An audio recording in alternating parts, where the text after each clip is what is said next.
Kamala Harris could have been a champion for the American people. But when it comes to healthcare, she once again revealed her true colors.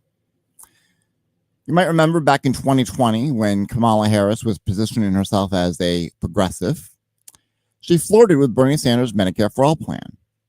She, of course, implied support, knowing that the progressive wing of the Democratic Party was gaining traction, particularly in the midst of a pandemic that laid bare the utter inadequacy of our healthcare system. But that moment of so-called support was, as we predicted, fleeting. Once pressed, Harris quickly distanced herself from any meaningful healthcare reform. And by the time she took the stage in the debates with Donald Trump, her stance had become infuriatingly clear. She does not support universal healthcare. Instead, she proposed the same tired, hollow rhetoric that we've been hearing from the establishment Democrats for well over a decade, building upon the Affordable Care Act.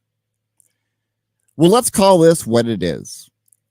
It's a damn betrayal. A betrayal of the millions of Americans who suffer under our current healthcare system. A betrayal of the working class, the elderly, the sick, and of course, the poor. Kamala Harris, like so many corporate Democrats before her, has chosen to maintain the status quo, a system that enriches insurance companies, pharmaceutical giants, and corporate executives, while leaving millions of Americans without the care they need and, quite frankly, deserve. The Affordable Care Act is nothing more than a Band-Aid pasted over a gaping wound.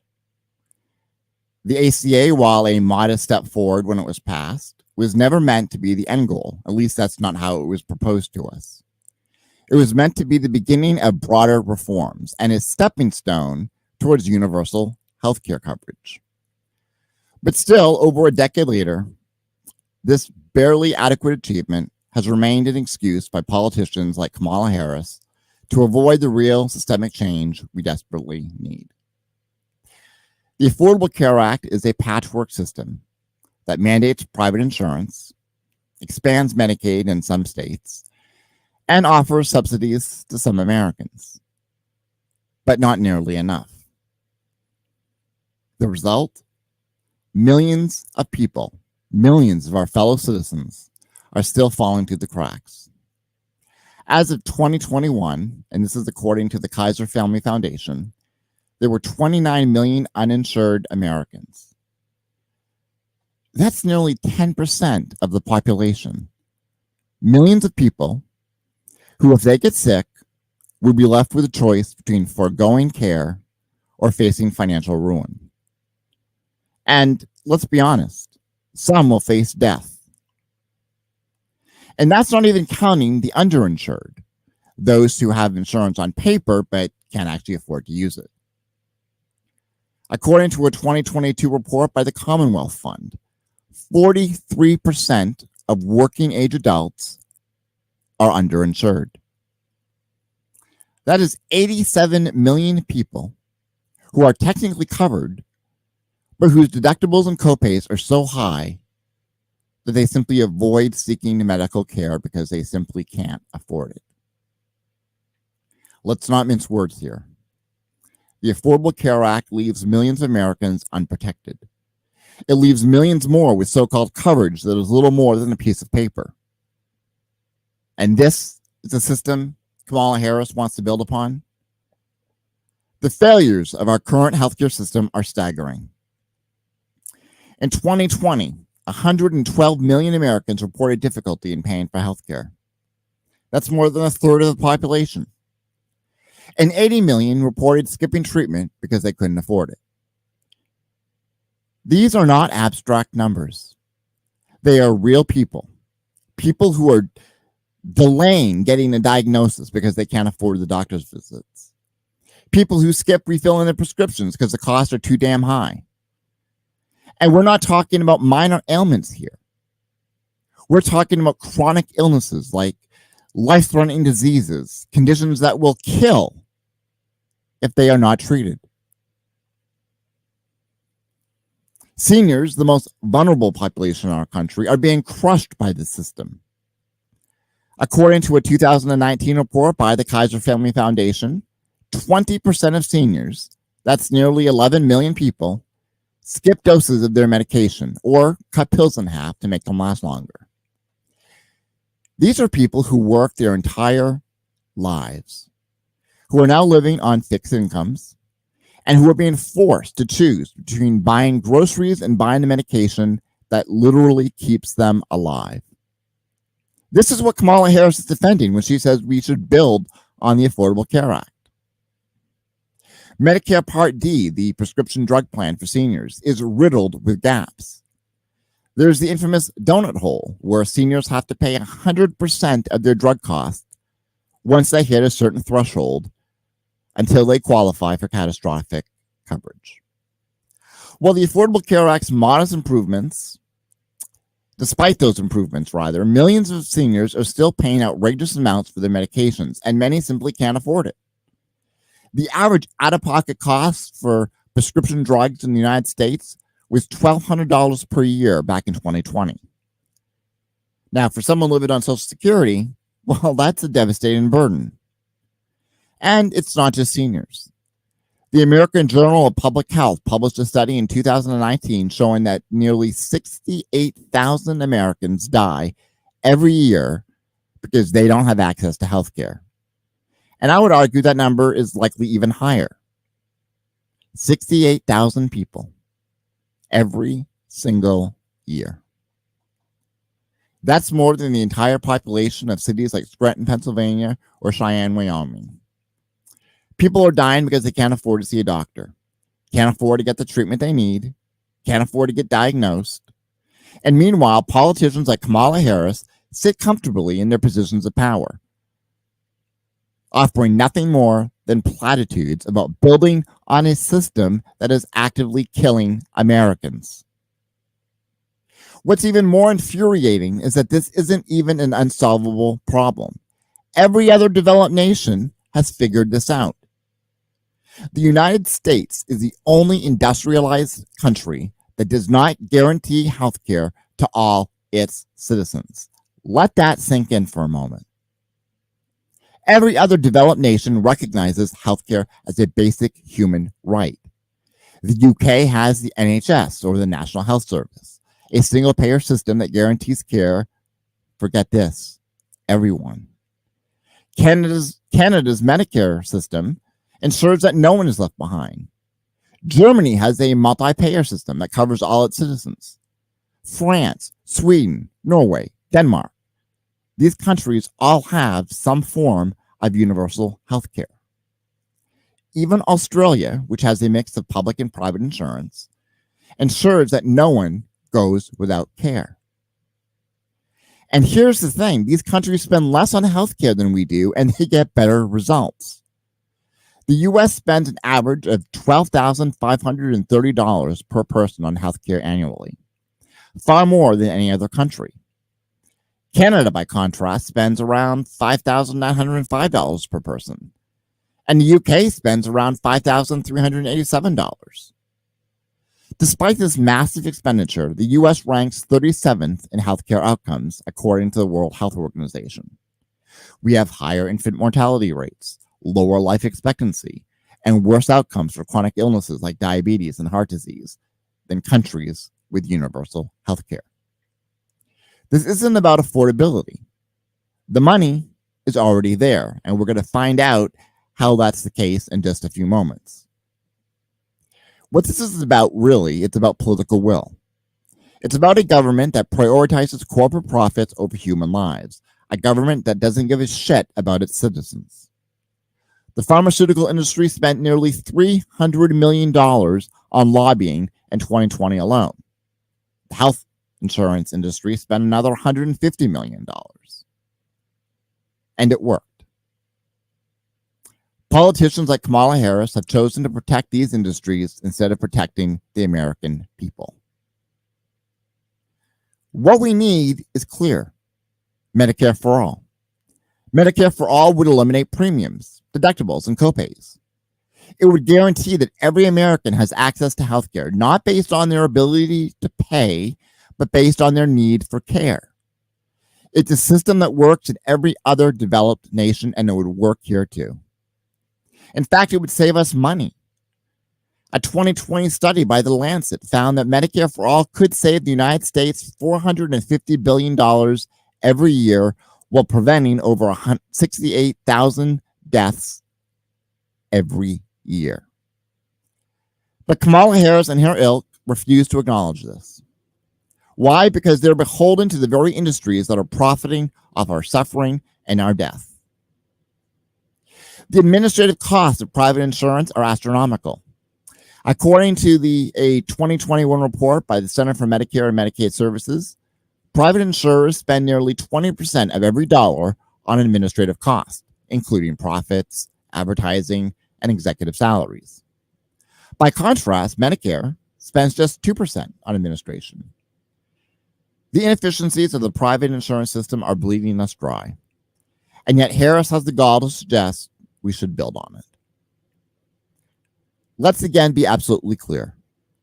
Kamala Harris's refusal to support Medicare for All is a betrayal. It's a betrayal of the millions of Americans who can't afford health care. It's a betrayal of the seniors who are cutting their pills in half. It's a betrayal of the working class who are being crushed under the weight of medical bills. Harris had the chance to fight for real, meaningful change. She had the chance to stand up to the insurance companies and the pharmaceutical giants. And she had a chance to save lives. And she chose not to. Instead, she chose to defend the status quo. She chose to protect a system that forces people into bankruptcy for merely getting sick. A system that denies care to millions, a system that kills 68,000 people every year. This is not leadership, this is cowardice. This is complicity in a system of death and suffering. Kamala, you had a choice.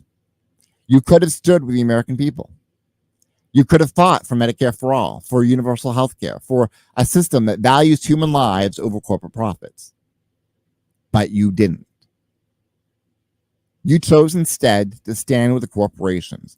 You choose to stand with the profiteers. You chose to leave millions of Americans in the dust. Shame on you. Shame on you for turning your back on the people. And that's the final word up front. Stay tuned because our friend Steve Grumbine is here today to tell us how modern monetary theory could benefit the working class American, but why it doesn't. That's coming up right after the break.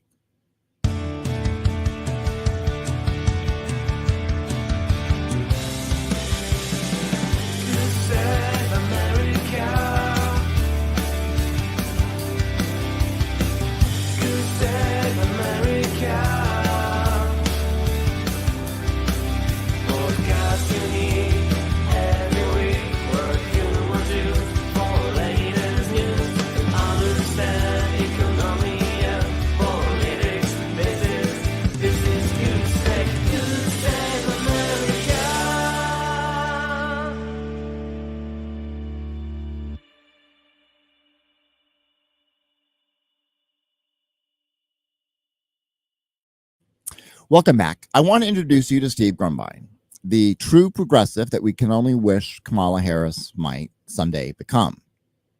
Of course, it's not going to happen. Steve is a founder and CEO of the nonprofits Real Progressives and Real Progress in Action. He holds a Master of Science in Technology and Innovation and a Master of Business Administration and is a certified project manager. And this expertise has turned Steve into an evangelist for modern monetary theory and working class analyses. Steve also hosts the amazing podcast Macro and Cheese. Here is a yummy description of his show. Macroeconomics has never been so delish. Macro and Cheese explores the progressive movement through the lens of modern monetary theory, with hot and irrelevant political takes, spotlights and activism, and the razor-sharp musings of Real Progressives founder and host Steve Grumbine. This cheese will follow as experts come in for a full 4-course deep dive into the hot QSA comfort food for thought. And with that, my friends, Steve Grumbine joins us right now. Welcome to the show, Steve. Hey, thank you for having me on, Sean. So I want to talk to you about the debate between Donald Trump and Kamala Harris for just a moment. What's your take on the debate? Well, if you follow much of what I've done, my journey has taken me from being a true blue, believer in Bernie Sanders. I came from even before that. I had a major shift coming from the Republican Party. So when I came to this debate, I came with a totally different worldview. And as I listened to the entire thing, the debate itself was just complete and utter theatrical performance. Yes. There was like no substance to it. The things that were said, though, were very harming because unfortunately, most Americans simply do not have the time or energy to become truly knowledgeable about the world that they live in. Yes. And when you hear the things that come out of people that are supposed to be trusted people, I mean, you would like to believe that someone running for president of your country is someone who has integrity, someone who is telling you the truth, someone who's looking out for your children and looking out for you, would not put them in harm's way nor yourself. And as you listen to this, there was nothing about it that Right. engendered any form of confidence. And more cynically, or I consider it more realistically, I believe that it's political theater. I believe that these two are basically puppets for a larger battle that doesn't involve the working class. And Absolutely. an oligarchy, I call this the oligarch Olympics.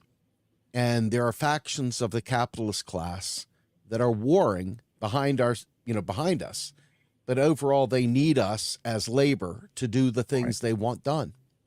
And so as I listened to this, it was pathetic. It was a lot of, it felt like I was in a high school lunchroom for a little while. I felt like, I was watching, kind of like one of those hidden camera type movies. It was just really, really bad acting. Kamala Harris said a bunch of vaporware, focus group tested marketing comments. Donald Trump brought out his textbook. Let me see how stupid I can sound in 0.5 seconds and see how many people out there are so completely disturbed by the system, yet at the same time know something's wrong, but they think, hey, here's this guy that's owning the shit libs, so that must mean that he's on our side. So they listen to him, and they all of a sudden Haitians are eating cats and dogs in the backyard, and everything's, it's this craziness. I've never seen a presidential debate this bad, except for maybe watching Joe Biden slur his way through his last debate. That was painful. This was it wasn't, for me, it wasn't painful. What was painful, if you will, is the work that I do is about trying to bring enlightenment to people about the economic system and how it's been used against us and how we need to understand what they're doing so that should we ever have agency, should we ever be able to start over, should we ever somehow or another seize the means of governing, then maybe we would be able to make the system work appropriately for us. If nothing else, I'd like people to understand how the system really works, to radicalize them so they stop buying into the narrative sold to us on these, focus group tested, nonsensical, political, theatrical engagements.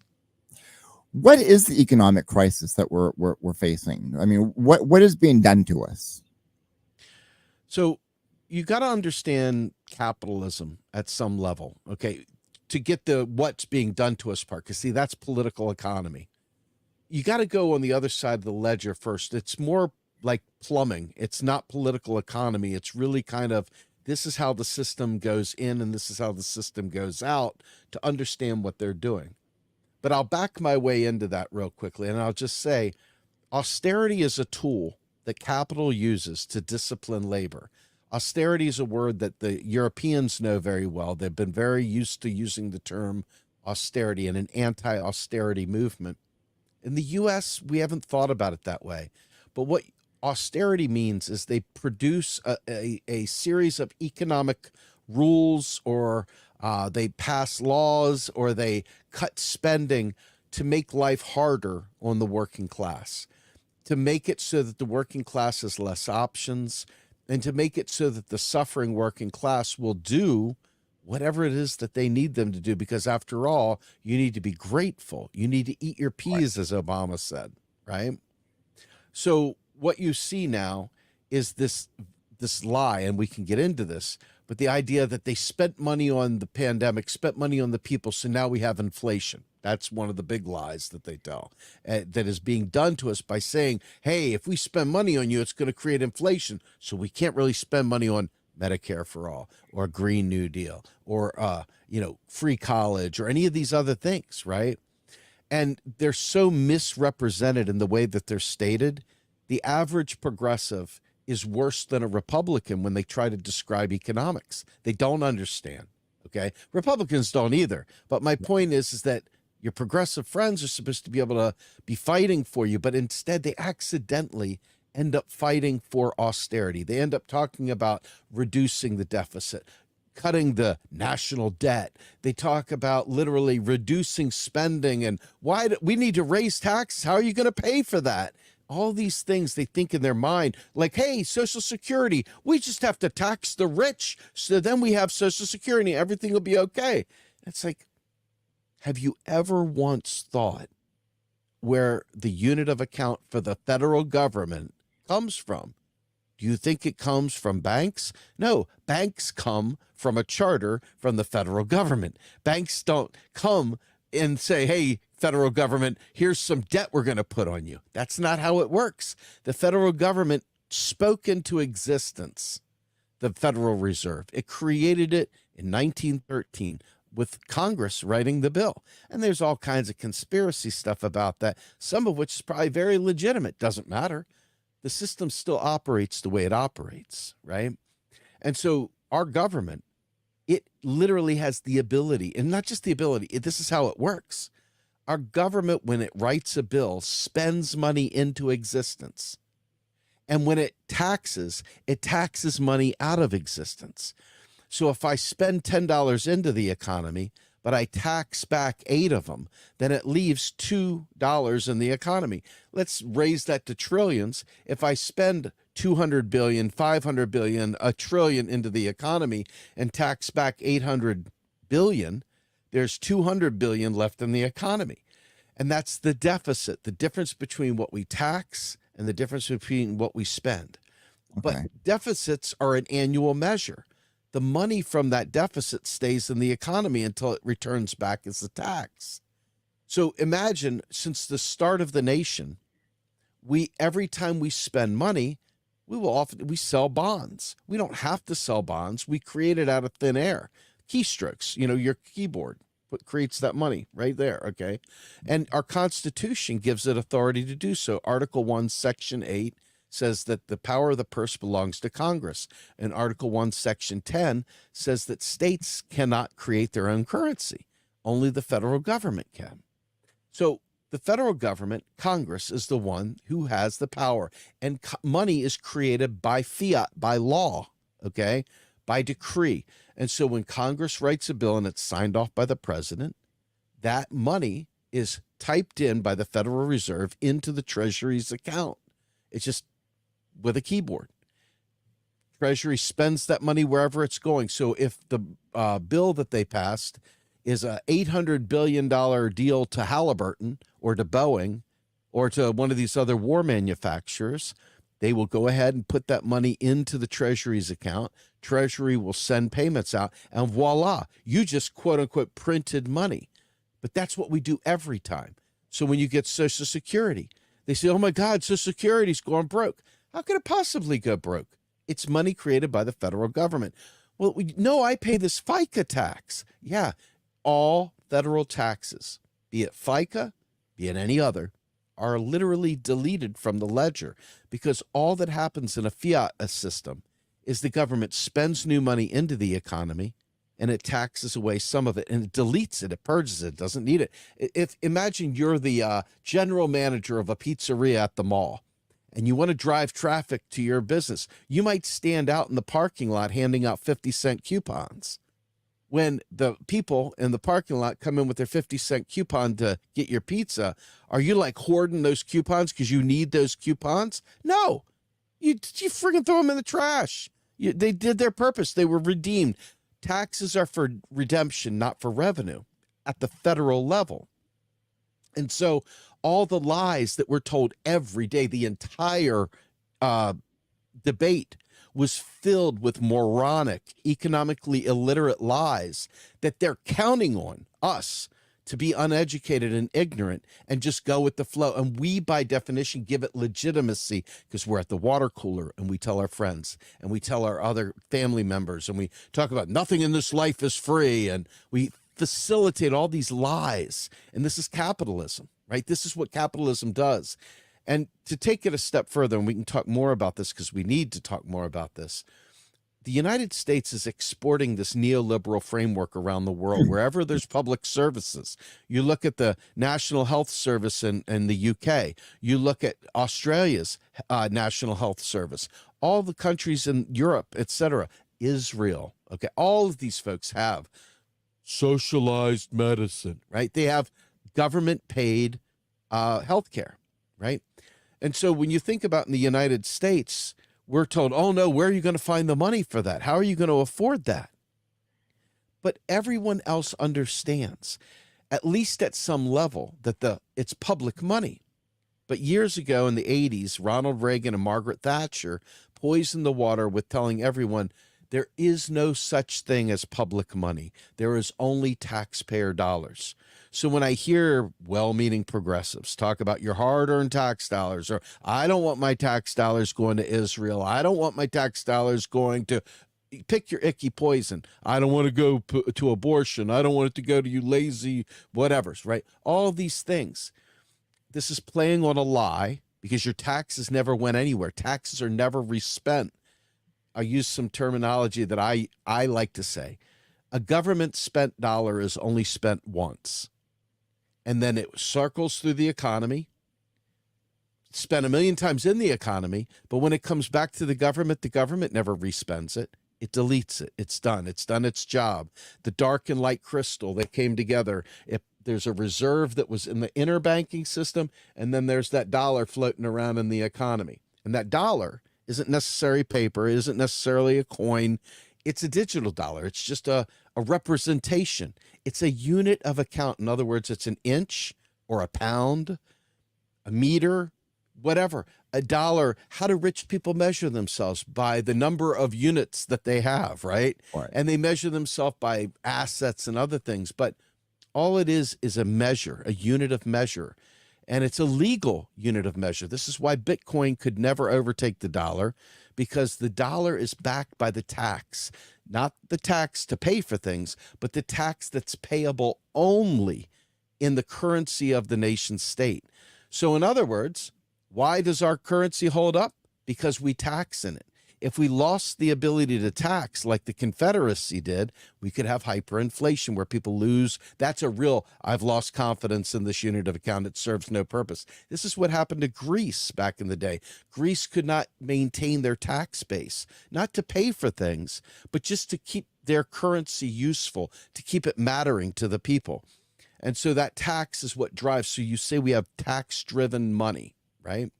Okay. Now, all this to say, back to the debate, they sold us this idea that Donald Trump's plan, she has that nasal sound, Donald Trump's plan, they say at Wharton Business School, will blow a hole in the deficit. It will blow a hole in the economy. It will create a recession, blah, blah, blah. Well, what happens when we raise taxes? You take money out of the economy. So you end up with a money famine, especially when you hit the regular Jane and Joe six-pack on the streets. The wealthy, they never have to care. They don't care what the game is. They just keep making money. They just keep winning. And so I think it's important to understand that this lie of what taxes are for, how we fund our programs, how money is spent into existence versus, oh, they're just going to print more money. Every time they spend, every single tank, every single plane, every single gift to Israel, every single bomb, every single bit of healthcare, every single roadway, tax money had nothing to do with it. It was federal government. Now, at the state and local level, that's a very different story. Okay. So there's currency issuers, currency users. States are currency users. Cities are currency users. We're currency users. Businesses are currency users. The federal government is a currency issuer. and has delegated some authority through the fiat system to the Federal Reserve. It has provided charters to banks that they can, pull away, they could change, they can do anything they want because it's all controlled by law. Fiat by the sovereign, which is the United States government. So that's the short and long of that. So I'm a little confused on the taxes issue. Sure. Let's go for it. So are you saying that we would not need that we don't technically even need taxes at the federal level? You need a suitable anchor that causes an obligation. That could be done through taxation. It's done through other things too. We pay fines, fees, and penalties to the police every time. We pay everything. Pretty much everything that we do in this country that has to do with the government requires you pay a $50 fee. The federal government. Think about the income tax. It's all meant to create tension. That means we have to keep that dollar. So it is more of an anchor, more of a cage, more of a, you can't do anything without this dollar, right? Bitcoin sounded great in theory. The problem is Bitcoin is completely backed by fiat, because how many dollars of Bitcoin do you have? You know what I mean? At the end of the day, if you know how we have green screens for our studios and stuff like that, imagine the US dollar or the Russian ruble or the Chinese yuan or the Australian dollar or the Japanese yen, etc., in a green screen suit holding up Bitcoin like this privately. You don't see them because they're the green screen, but that's what fiat does. And the wealthy know that. And so they hold these things and they wait until they fill up like a Ponzi scheme. Then they dump and they take it all out in US dollars. Or maybe they buy another crypto at that point and they do the same thing again. But the bottom line is that these are like envelopes full of fiat currency. And when they're propped up and they're bloated enough, that's when they dump. And that's when you see the bottom fall out every, 6 months, 8 months, and Bitcoin and all the different, they all drop out. Why? You can't use that as a currency. There's no way to really use that as a national currency. There's no price stability. There's no value stability. It's like a sine wave. So in order for you to have a functioning economy, you need to have some relative value set that you can trade in, that you can understand the world around you. These investor guys, they love gambling, so this is fun for them. But when it comes to regular people that want to go and pay their electric bill, want to go ahead and buy a loaf of bread, want to fill their gas tank up, whatever it is that they have to do to maintain their normal life, okay, they need some predictability. They need that standard. And so the US dollar, even with the little teeny bit of inflation we got, and it's a lot to us because we don't make more, they've taken more, and now what do? Right? And we'll get into that in a minute because that's a really big deal. That's another, what did they do to you moment, right? So with inflation, they've got us believing that they've spent all this money on it and it created inflation. Well, you got to ask yourself, what creates inflation? What are the sources of inflation? Now, you ask a libertarian, they're going to tell you that inflation is always created by government spending. Well, if that's the case, we're in real trouble, aren't we? Because every time the government spends its unit of account into the economy, which is all the time, every day is inflationary, right? Well, they tax away some, and the amount of currency is like this. It's like always ebbing and flowing. There's no, oh, we got this much money in the economy. It's ebbing and flowing, right? And what they've done is by giving agency to banks to give loans, now you've got private debt in the mix. Okay. Now you've got a whole host of other financial instruments that can be used in a host of different ways. But ultimately, think about the pandemic. What happened during the pandemic to create inflation? So we would go to Walmart or wherever you're going shopping, because Walmart has gobbled up all the local stores, right? Go into Walmart, you go back into the back area where the toilet paper is, and you look on the shelves and there's no toilet paper. Oh my God, where's the toilet paper? And you go out there and you're like, I don't know where the toilet paper is. It's like, well, they didn't produce enough toilet paper. and somebody just bought 10 rolls of it. So there's no more toilet paper for any of us, right? So this is a supply chain issue. So how would you solve a supply chain issue if that's creating inflation? Might you fix the supply chain? Might you find an alternative producer? That's what the problem is. It has nothing to do with print money. Okay? So why would we see all these other prices go up through the pandemic, right? Well, what we found is that sellers inflation was a real thing because we have signals that we have all been trained to think in. Hey, they just spent all this money. It must be inflationary. Businesses know that. And what do businesses do? They sit there in a back room and they say, what price point do we want on our latest gadget? And all of a sudden they say, well, there's going to be a new $2 a month premium on your Netflix account. Hey, there's going to be a new whatever. And we've been taught, and I have an MBA, we've been taught that the cost of production plus labor and all these things, that is what creates the price, right? But if you took a marketing class, you know there's the 4 P's of marketing: product placement, pricing, and I can't remember the other one. But there's the 4 P's of marketing. Look it up, right? And you understand that price is something they choose. So years ago, you and I look like we might be about the same age, give or take. So let's think about when the very first PlayStation came out back in the early, early 90s, I think it was. You go to a Best Buy and you sit out there in the parking lot at 3 a.m. Right. to get in line so that you can get the new PlayStation. They handed out tickets, so each one of you can only get one of them. But when those tickets were gone, everybody was like, oh no, I'm not going to get a PlayStation. The guy in line goes, I'll sell you one for $100 markup, for a $200 markup, right? So they control this by making a scarcity of the product, right? And then they drive the cost up. Once they drive the cost up, now you've got inflation. But the other way this happens is the government. When the government, you remember how I told you government spends money into existence. They don't print money. They spend it into existence. And so when they spend it into existence, let's say I have always spent $10 for a hammer. Let's say I always buy hammers at $10. That's the rate card. And that's what we're keeping prices set at, because that's the wholesale. I've spent the first dollar into the economy on a hammer, and I've paid $10 for that hammer. Well, then the company marks it up. They pay their employees a part of that $10, et cetera, et cetera, et cetera. But what if the government decides to spend $15 on a hammer now?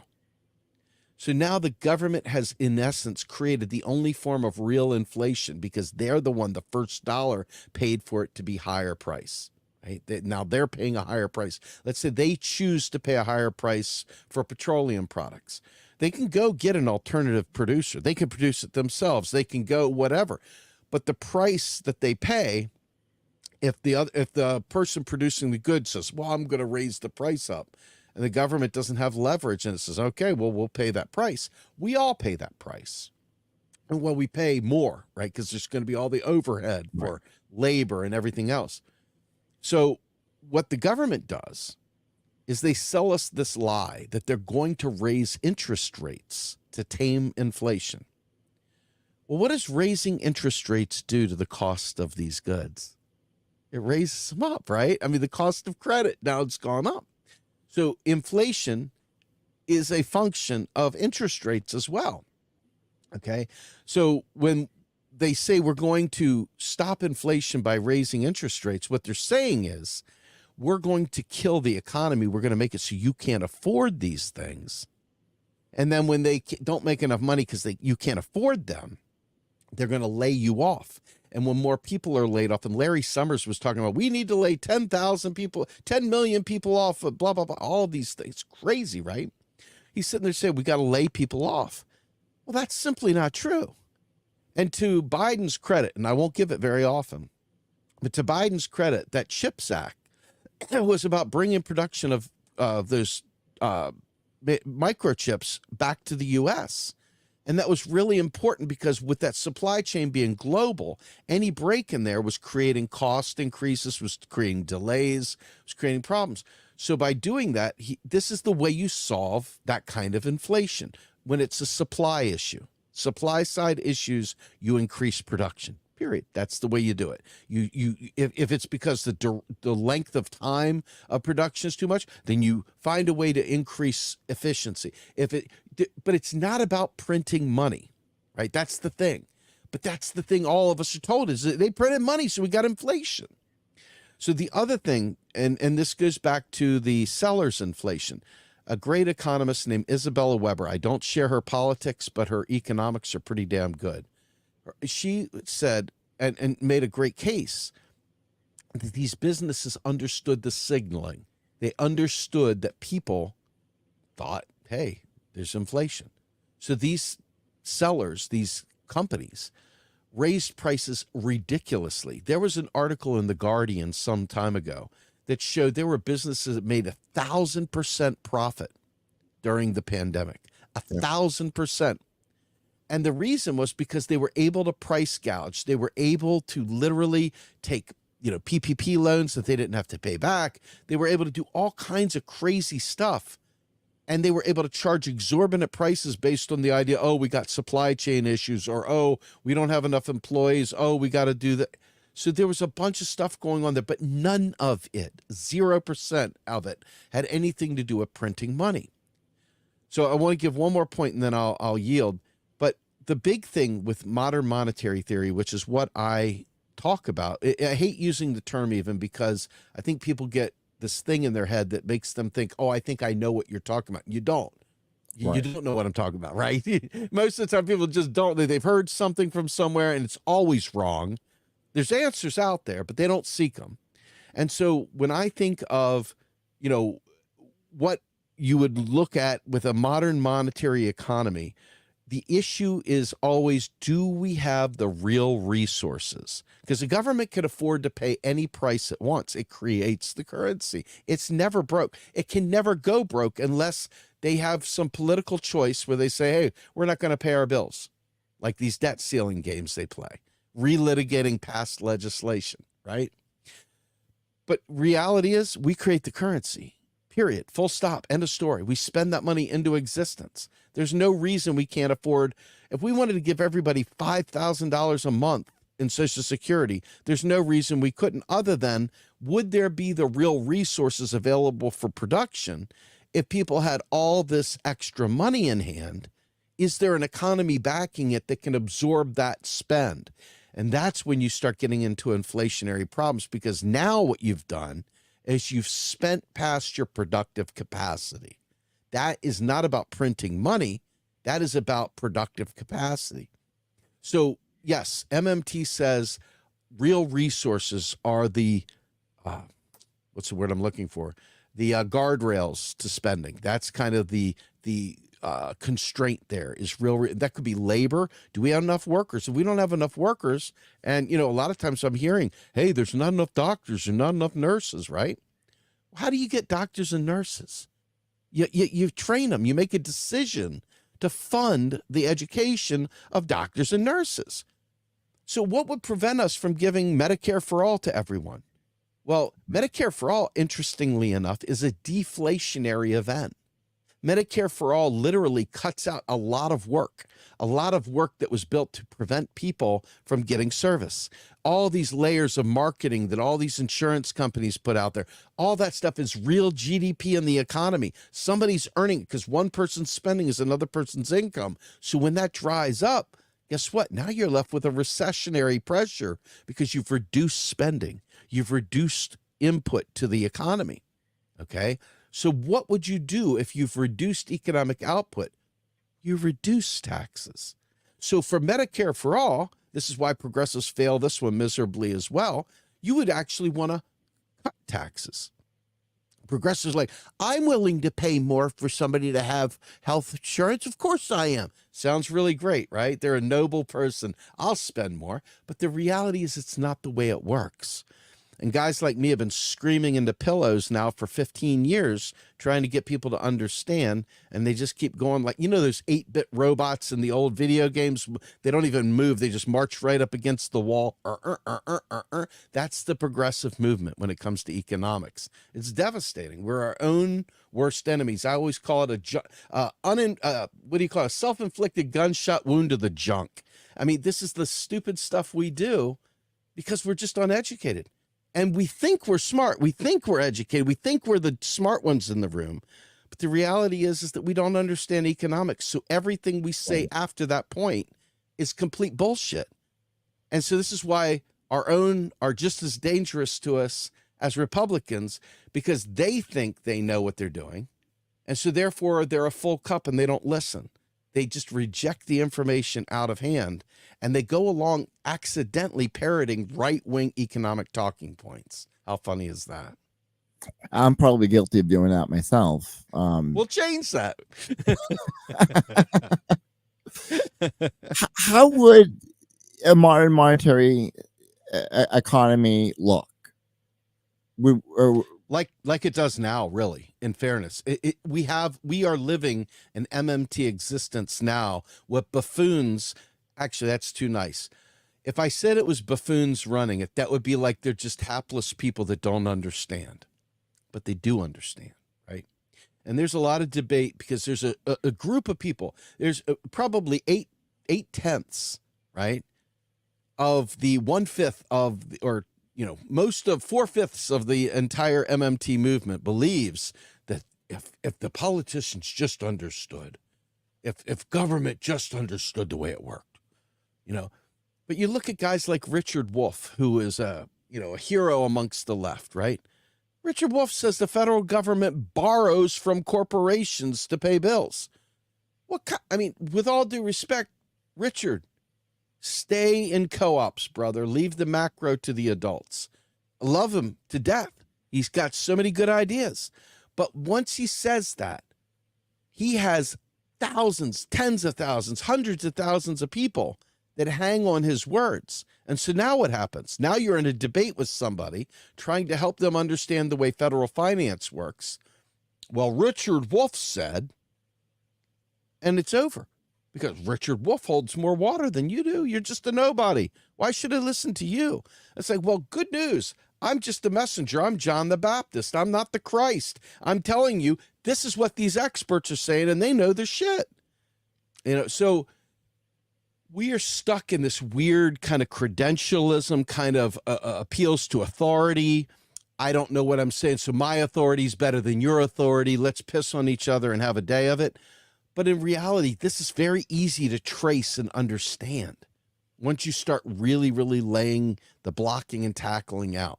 And most people are not going to expend the energy to do that. They're just going to say, well, it's good enough for Richard, it's good enough for me. And they're going to keep parroting my hard-earned tax dollars are paying for whatever.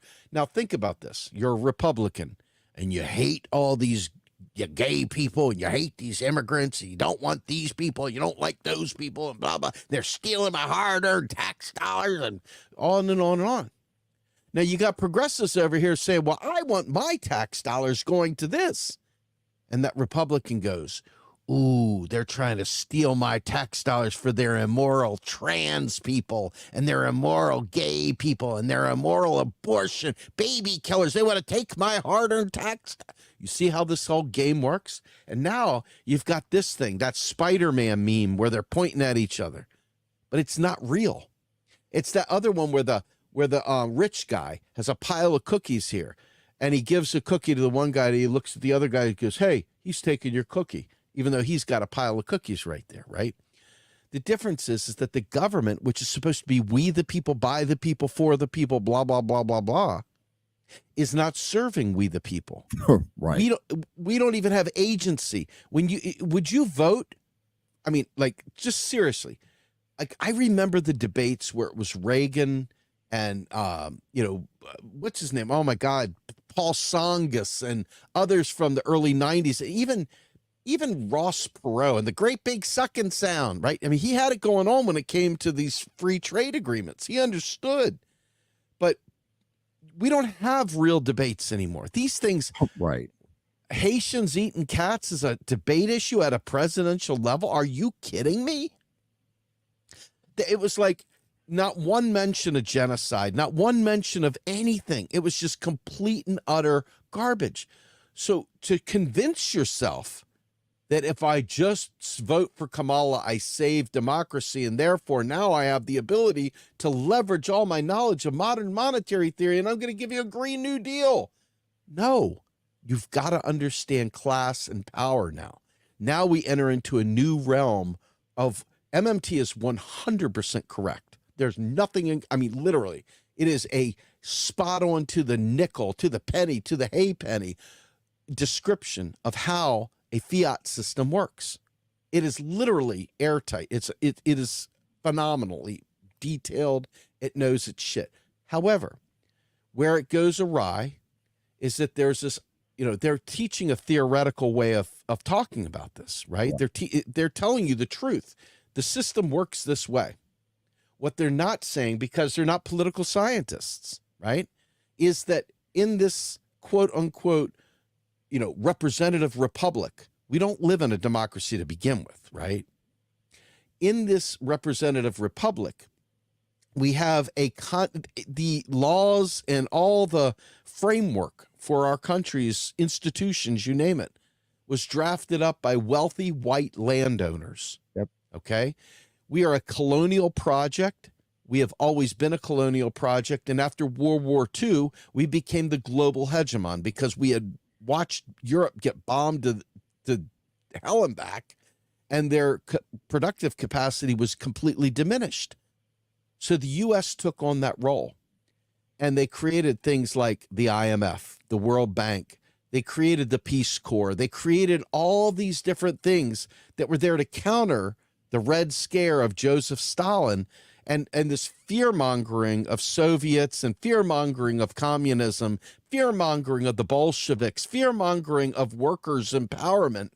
And you watched in that moment, ever since then, you have never seen labor continually diminish, continually everything. So the power we had as a nation, as people, is literally a fairy tale from yesteryear. We talk about the American dream. There is no real American dream. It is American nightmare. Yes. And what we're dealing with is the facade, the veneer of a democracy. And they do enough to make us feel like we voted. They counted the votes. Look, they really counted the votes. Honestly, we can trace it. They counted the votes. But there is layer upon layer upon layer upon parliamentarian, upon superdelegate, upon electoral college, upon. And a rotating villain like a cinema, a mansion, whoever. There's always a bulwark against popular democracy. And so when you think about it, modern monetary theory is like on this other side of a glass wall, right? You're looking through, you're like, I see it. I know it's the promised land, but it's soundproof glass. I can see, but I can't feel. I can't do anything about it. So there's a great author named Clara Mattei. Clara Mattei is a socialist, and she's a historian, and she's an economics teacher, professor at the New School. And she wrote a book called The Capital Order, How Economists Invented Austerity. Okay. And they did this austerity was codified into law back during the Great Depression and coupled with the Bolshevik Revolution. Why? The world was falling apart. This is why the Federal Reserve was created in their minds, to bring about stability, price stability, and full employment, and all these mandates that went into the bill, blah, blah, blah. But what had happened was they didn't have some of these things to protect the savings institutions, and people were literally just living drunk off of finance capital, okay? And the whole thing came crashing down. At that point in time, FDR in 1929 could have done a lot.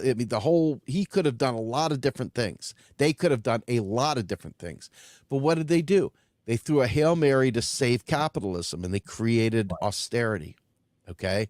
So all these things that came out of the New Deal, all these things that came out of that time period were just bargains with capital, because they were trying to save capitalism, because at that time, capitalism was not so old. Right? Capitalism is not some forever thing. It's a relatively new construct in our nation's history, in the world history. Okay. Yes, And absolutely. so it was one of those things where capitalism was still serving a good many things. I mean, even Marx said that these things would work out in the beginning, but the contradictions would grow so great that we would have to change it out eventually, right? And that's what we're seeing now. We're at, quote unquote, I hate the term end stage capitalism, Yeah. but capitalism has kind of gone on a way that's devoured itself and it's eating itself alive, and it's now eating up all the public safety and public services because they privatize. That's the way capitalism survives, is to privatize things that were once public, turning them private. And now capitalism has a new market to deal with. They create these markets for surveillance capitalism. They create these markets for private prisons. They create markets for the drug industry. Everything you can think of that was once public as turned private is all about the profit motive and expanding capitalism. So what happens when you run out of all this production? You do it on the global south. So we've got the long arm of the U.S. empire through the IMF giving these sweetheart deals. They're not sweetheart deals at Yeah, all, by the no. way. Their destruction with structural adjustments and everything else put down to like Chile and Venezuela and Brazil and Argentina and Africa in particular, right? So the U.S. is able to survive and thrive by extraction from the world, austerity at home, and ensuring only the rich get the benefits. And I want to say one more thing about the interest rates. When you pay higher interest, that money goes somewhere. Where do you think interest goes? It goes to people who already have money. So the people that are holding bonds, the people that are holding, savings accounts in the markets and so forth, those people saw their money go through the roof. Now, why is this a problem? Because, hey, after all, right? Rich people are expanding their wealth exponentially, but so are poor people, kind of. Pensioners have their money in bonds. These pension plans buy bonds to protect them from market fluctuations. They do all sorts of stuff. Cities and states invest in bonds so they have rainy day funds if the tax base dries up. There's so many things that go on that make bonds necessary. So by raising the bonds, raising interest rates, you create a whole new form of inequality. Those who have money make money. Those who don't have money get poorer and poorer and poorer. Prices go up, they get less money, the wealthy get more money. And then you got Kamala Harris in the debate the other night talking about how the middle class, these policies are for the middle class. And the middle class is a construct of capitalism because the only classes there really are is the working class, the bourgeoisie, and the petty bourgeoisie. I mean, really, in the merchant class, I guess you could throw in there too. But ultimately, I mean, you go back to feudalism. You had those who fought, those who prayed, and those who worked. That was the three classes, the clergy, whatever, the warriors, and then you had the people that were just worker grunts, but they all worked together because those who prayed for the poor, prayed for the warriors. Those who worked made sure that the clergy ate and that the warriors were fed and clothed and whatnot. And those who fought made sure that the clergy was safe and the people were safe. And that's kind of the give and take, if you will, of feudalism. But, now here we are, we don't even have, it's kind of like a neo-feudal state. There's only a few that are benefiting and the rest are suffering miserably. So MMT can show us how to fix that, but it leaves out, and this is because it's not a theory of everything, it's a theory of economics. You need a political theory, a theory of change to ride with MMT to make this matter. And that's why we introduce it, Real Progressives and Macro and Cheese. That's why we bring class to the picture. We're not academics. We're talking to activists who want to make this stuff actionable, not just theoretical. And so that's why we have to bring the working class analysis in as well.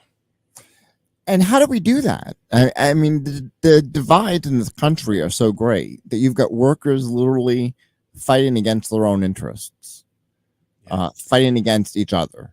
How do we break through and create a political action that results in change? Because it seems like the whole thing is just collapsing. Well, I mean, I think I think this is tough, right? Because you don't want to appear as a nihilist. You Right. don't want to appear as somebody who is like lost their brains. That it's just, oh, they're crazy, they're out there, whatever. But I think that they always tell you, trust your eyes, trust what you see, look into what you're seeing, right? Don't just write it off because it doesn't match a narrative you wanted to be true. Actually look and see. And over the last, I don't know, I'm 55. So I look back in time and I say, we've not gotten any of the things ever. Yeah. Ever. Not some, ever. So show me your democracy that's serving the people. I keep wondering, who are they serving? Because when Democrats are in power, they go back to sleep. The voters go back to sleep, and the people in power do Republican things, but they say it more nicely. Yep. However, when Republicans are in office, Democrats suddenly remember, hey, what about a Green New Deal? And what about Medicare for all? And, we can't do it right now. There's no way, but what about these things? Hey, you guys. And so they keep us. So you have to see that. And you have to ask that crazy question from the movie Dude, Where's My Car? When Ashton Kutcher is at the Chinese restaurant takeout window. And he goes, I'll take this. And she goes, and then? He goes, and then put it in a bag and give it to me. And then? And then what? And then? And it's like, you got to ask yourself, and then? So if you're on a metro, a subway, and you always get off at the third stop, and you never look to see what's at the next 15 stops, you think that the subway ends on the third stop. But the reality is you have to ask yourself, if you don't have a political agency within the political system that supposedly governs you, you have to say, and then? And so people aren't doing that. They go, well, what do you want, Trump? Right.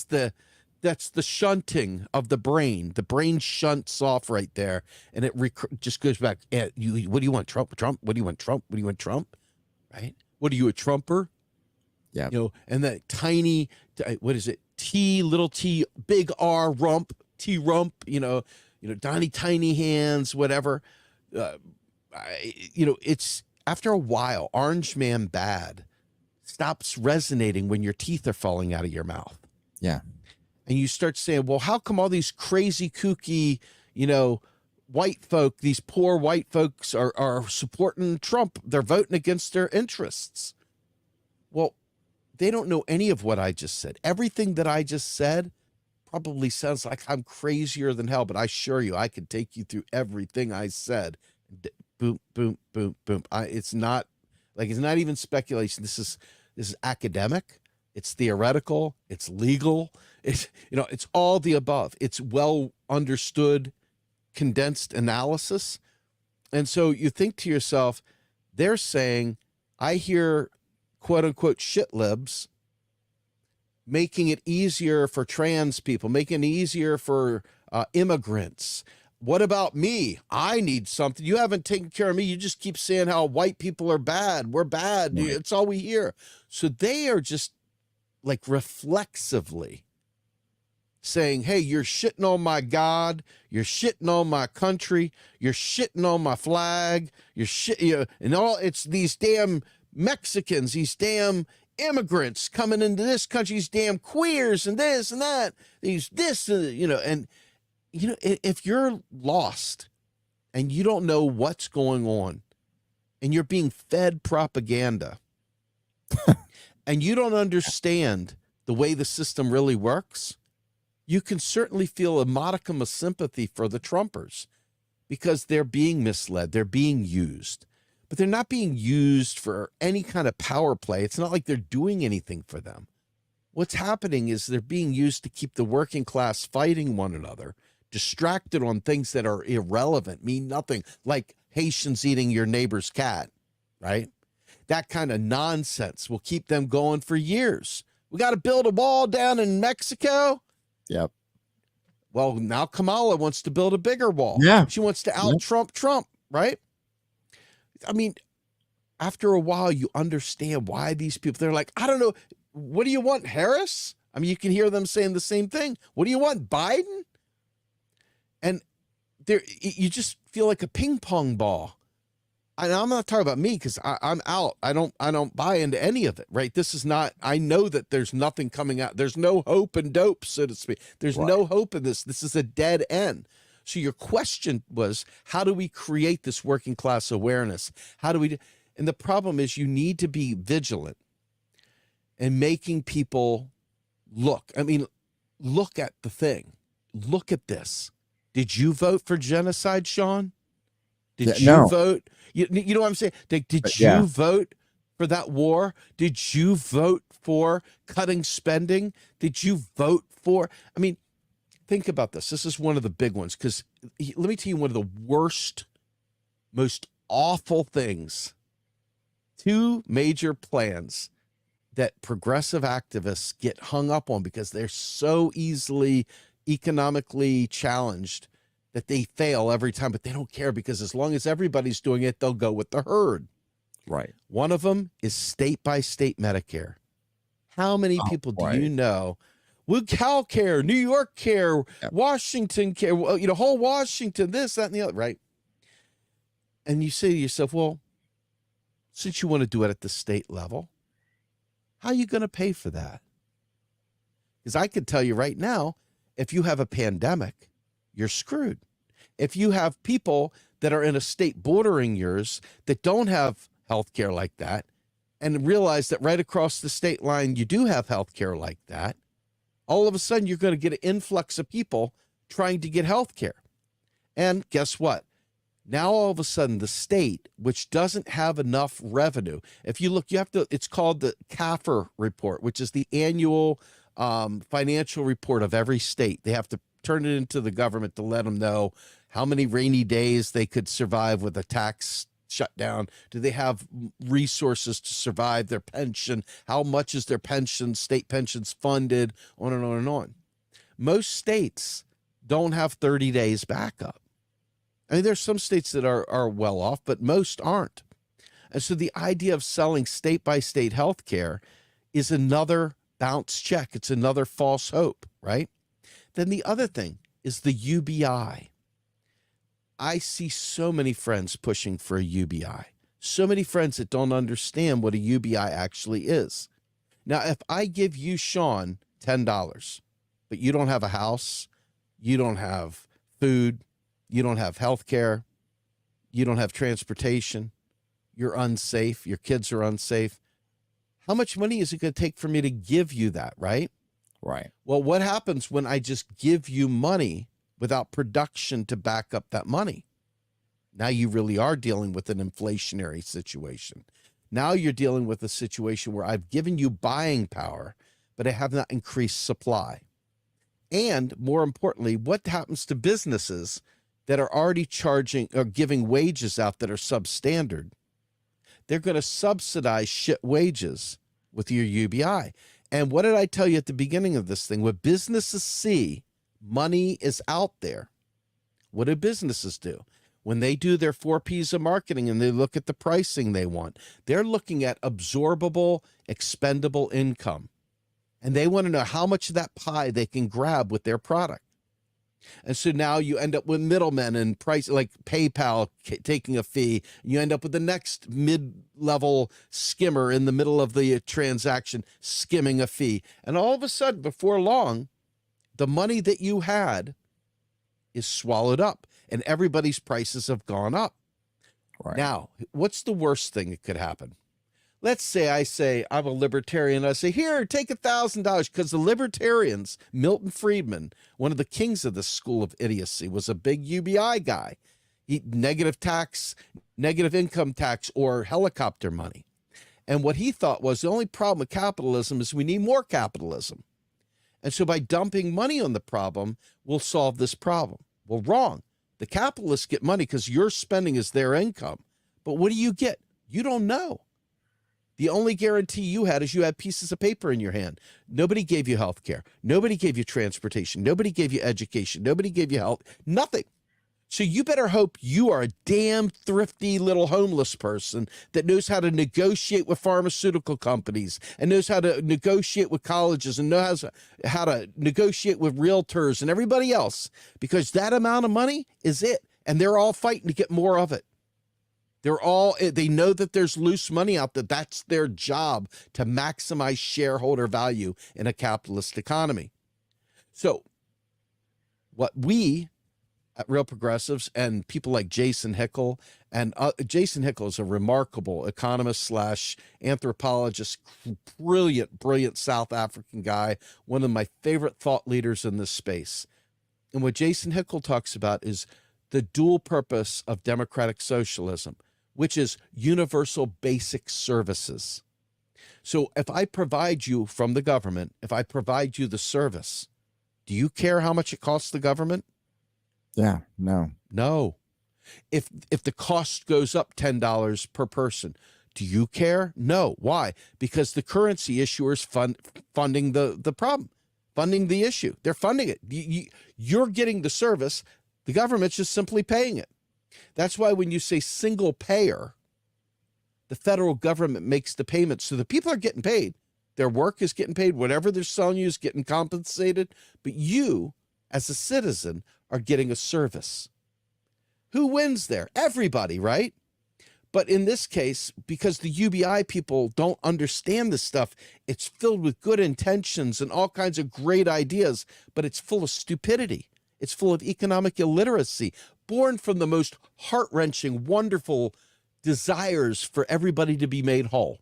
They want people to be whole, but they assume it comes with money. But money isn't the real thing. The real thing, if I charge you $1,001 for your health care plan, but your UBI is only $1,000, what are you doing now? What happens? Are you going to get a subsidized shit wage from a gig economy? Because that's what's going to happen also, is the gig economy has already taken us all by storm, right? We're all trying to find a side hustle to survive. So what happens when you have a UBI? Now it's nothing but side hustles. Now it's nothing but gig economy. And so this is why it's a libertarian paradise. For everybody else, it's not a libertarian, it's a hellscape. Okay, so UBI is a Trojan horse brought to you by libertarian logic that says, hey, here's some money, it'll fix everything. And in these little teeny pilots that they do, remember, they're pilots.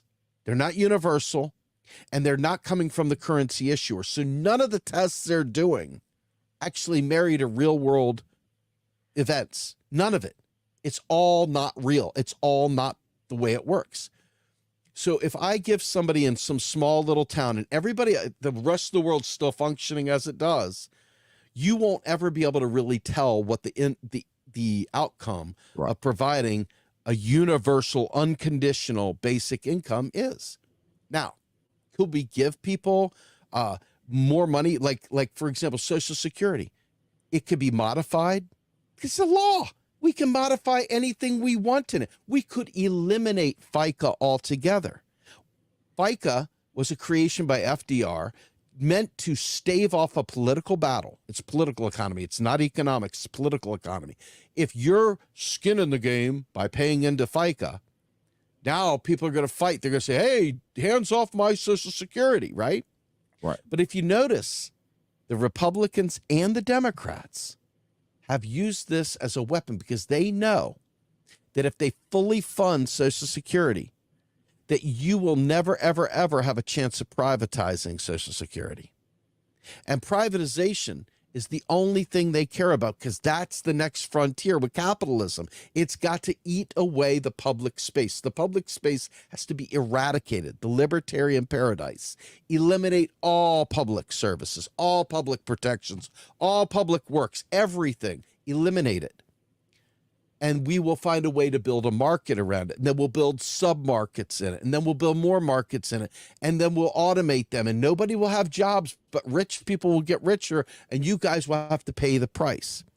So this is why a UBI on so many levels is just batshit bullshit crazy. Libertarian bullshit that made it into the progressive movement. And if I could find the source, that patient zero that brought that trash into the movement, that would be a good, let me go back in time and fix that and fuck up. I would definitely go right back to it and say, dude, you have no standing here. Get the hell out of here. The other thing that Michael Hudson talks about, which I think is interesting, Michael Hudson is not an MMTer, though he would claim to be an MMTer. Michael Hudson is a Michael Hudson economist. He's heterodox. He touches on MMT at times, but he's got his own way of thinking, right? But what Michael Hudson does is talks about the history of money. And he talks a lot about days of Jubilee in the Bible and the fact that they used to do debt forgiveness, massive debt forgiveness. And they knew that they had to do this because even then, kings and queens, what did they do? They put out little coins with Caesar's face on it, right? And what did they do? They got it sent back to them. Well, back in the day, those gold coins, what did they do if they didn't have enough gold to expand the economy? They go out there and freaking start a war, get all the gold from the nation that they just took it from, and they'd, print more, coins, right? But I want you to go back to the dawn of time. No, it's not the dawn of time, but the dawn of kind of like fiat currencies. The king would go to the peasant and say, hey, I want you to build an aqueduct. And the guy'd say, yeah, I don't really feel all that interested in building an aqueduct. How about build a road? I'm not interested. I'm here. I'm spending time with the family. I'm fishing. I'm picking potatoes out of the field. I'm okay. I see your point. How about if I give you one of these coins? He goes, well, what am I going to do with that coin? What do I need your coin for? That's a good point. He goes, how about this? What if I put a 10 coin tax on your hut that you live in that you have to pay every year? And if you don't pay that, we take your hut from you. What do you think about that? Oh, wow. Okay. What do I do to get those coins? Funny you should ask that. Let me tell you what you can do for me. I want to build an aqueduct. I want to build a castle. I want to build a road. I want to build a okay. So this is how fiat systems worked. The imposition of the tax. The king already had the gold. He isn't taxing the poor person for money because he's lacking gold. He's actually giving him the gold first and making him pay a tax back with the same gold he just gave him. So these are things that if you understand that the money isn't the thing that you care about, it's the real resource. It's the rent. Rent's too damn high. Well, hey, I got my $1,000 UBI. I got my $2,000 UBI, man. Well, hey, man, out here in Soho, a house is like $4,000 a month to rent. Oh. Well, I got my UBI. Yeah. That in a bag of chips, right? So you want to give people housing? Give them housing. You want to give people health care? Give them health care. You want to give them education? Give them education. Let's not do with this affordable health care, affordable school, affordable rent. And that's what Kamala is about. That's what maybe sort of Trump is about. I don't know if he's about anything really, but they're selling a persona to the people that need to hear whatever shit they're saying to feel like, oh, okay. But in reality, nothing's going to change until we make it change. And we're not doing it in the voting booth, unfortunately. Yeah, no. And that was going to be my next question. And I know you have to run here. So let me just, I'll keep this really brief if I can. Sure. It's not going to be solved in the voting booth. How is it going to be solved? Because, I mean, we hear people talk about civil war, revolution, which I think is unrealistic, frankly. Yeah. But what do we do? Because, I mean, our politicians are owned by their donors. And it seems like an insoluble problem. It is within the system. So you know that old saying, outside the 9 dots? Have you ever heard that? So they do it in all kinds of corporate training. So they're trying to teach people sort of how to walk outside the 9 dots. But, you have a box. You have your 3 dots here, 3 dots there. So the 9 dots are the 9 dots that make up the box. Okay. And so what they do is, how do you make this line go all over the place? And the idea is you have to actually go outside the 9 dots to connect it all. And so in this case, you've got to go outside of the system that's producing this stuff. It's a closed system. It doesn't give you results. So you've got to go outside of the system. And I think about Fred Hampton. I think about guys like Fred Hampton. I think about guys like Vladimir Lenin, quite frankly, and the Bolsheviks and what they did. Before the revolution that they had was largely bloodless, ironically. I mean, the people were warlorn from World War I, and they didn't have the heart. They didn't want to kill their fellow countrymen. They wanted workers to survive. They had been a czarist Russia for all this time. They had Rasputin doing crazy shit, and they had Nicholas doing crazy shit. And ultimately, the people themselves wanted to be free, and so you got to want that, right? So for revolution with what we have, we are living in a visual, auditory prison, basically, where we are surveilled on every level. So what we have to do is we have to do what I call building dual power. We have to build institutions outside of institutions that represent our interests. We tried with Real Progressives and failed, unfortunately, to build a 4-pillar kind of think tank. One was education, one was policy, one was media, and the other was activism. That was the 4 pillars. We had 7 key knowledge areas, still have them, but we haven't been successful because we can't get people to understand. You keep throwing good money after bad, going into establishment systems meant to give you the belief that you have agency, but you don't have any agency. You know what I mean? It's like this veneer that just it just circles through. You don't actually get anything out of it. Nothing perceptible will ever change that way, but you just keep going through the mill like, it's working. Oh, I'm so happy. And hey, it's good. Oh no, it's bad again. Hey, it's good. No, it's bad again. And you just keep going through that shit show. Never did anything that you want come true in that at all. You know what I mean? Think about the level of fight we had to get the shitty Obamacare, Mitt Romney's ACA, right? The Heritage Foundation's ACA. Yeah. A right-wing healthcare plan.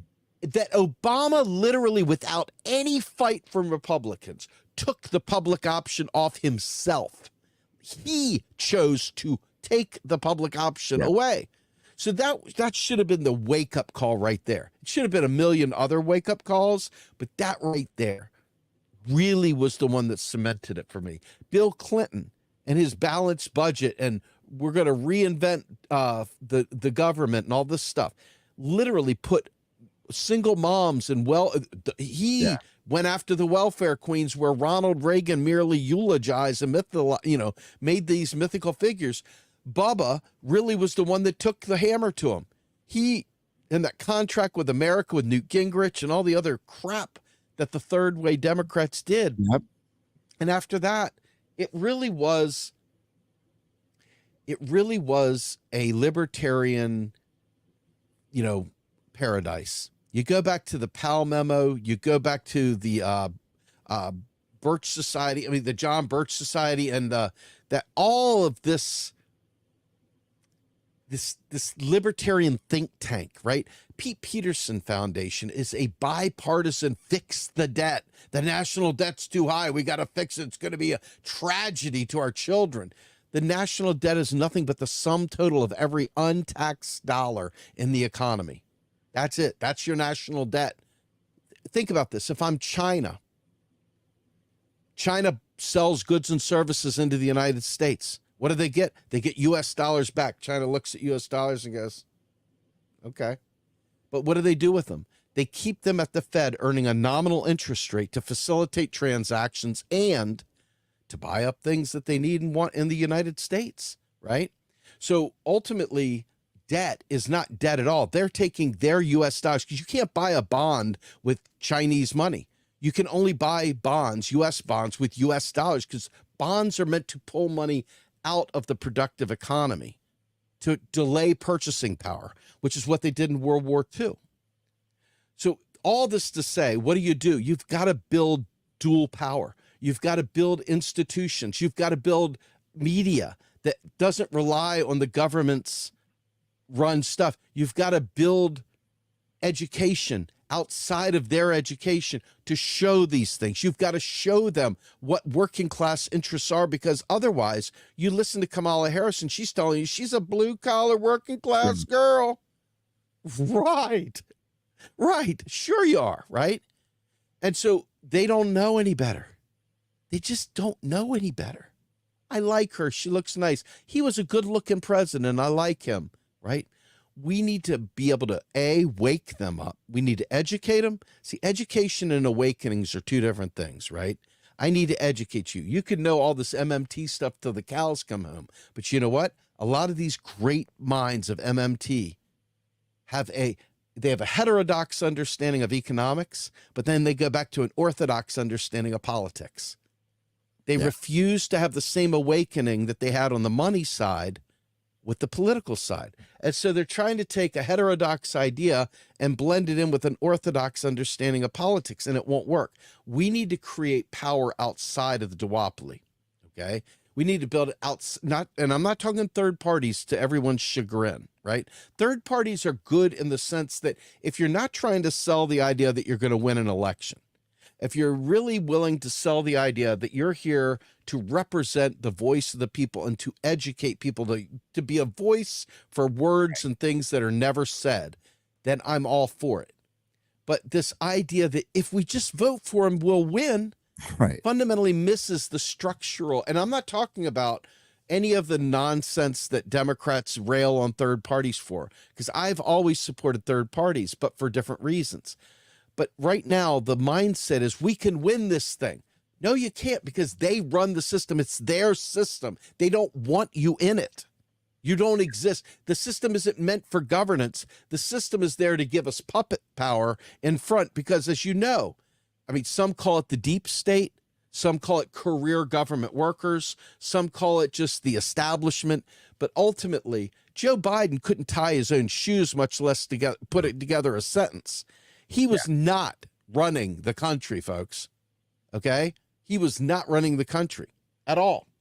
And look at Donald Trump. The guy can barely tie sentences together himself. Look at Kamala Harris. She is just a self-righteous little bouge queen, and she is not running anything either. Yeah. At the end of the day, you've got to recognize that. And if you can wake people up to that, and you don't need 1 million people at first, you just need a core of people that really understand this stuff and start building out propaganda, quality propaganda, educational propaganda, thought propaganda that makes people understand what's going on in their world. If you can do that, then you're good to go. If you can't do that, then you're not good to go. So I think we have to build media literacy. We have to build media for ourselves. We have to build education for these things for ourselves. We have to take action, direct action where possible. Like, so for example, those people that were on the 405 out there blocking traffic out in California. I mean, if you understand what moves capital, the thing to do is to block the shipping lanes, block a roadway, block access to an office, like a union strike, right? Create the union of people. And with that, Sean, I'm so sorry, but I have to drop right now, brother. I hope I can come back on again soon. Absolutely. Okay? Thank you so All much, right. Stephen. You got it, man. Take care. You too. And this has been Crusade America, everybody.